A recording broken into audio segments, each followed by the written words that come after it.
boys and girls. Today begins my summer read-along show. I hope you will join me on this new adventure.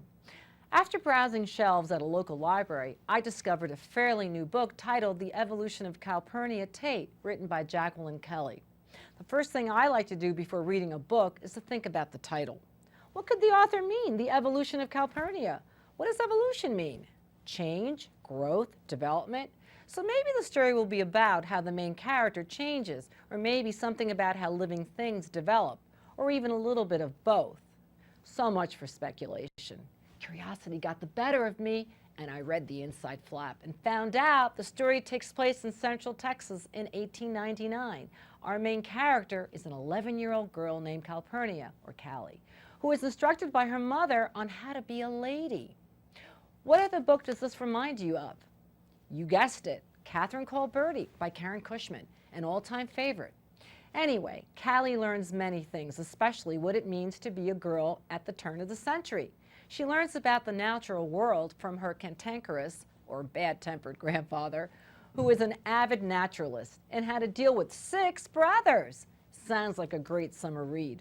Have you heard the expression, you can't judge a book by its cover? Well, in this case, I would disagree. Let's take a closer look. The cover is teeming with plants and animals. I wonder what it has to do with the story.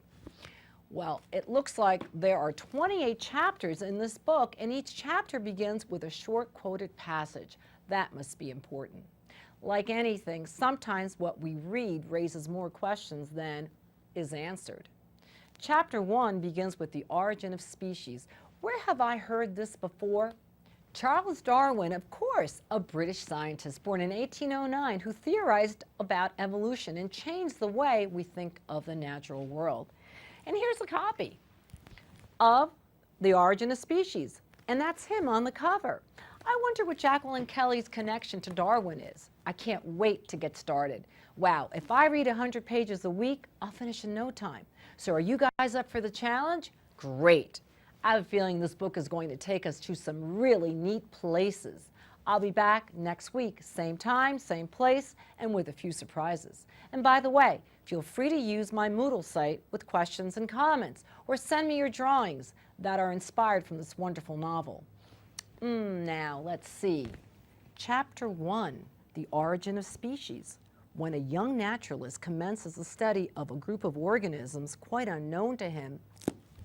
See you guys.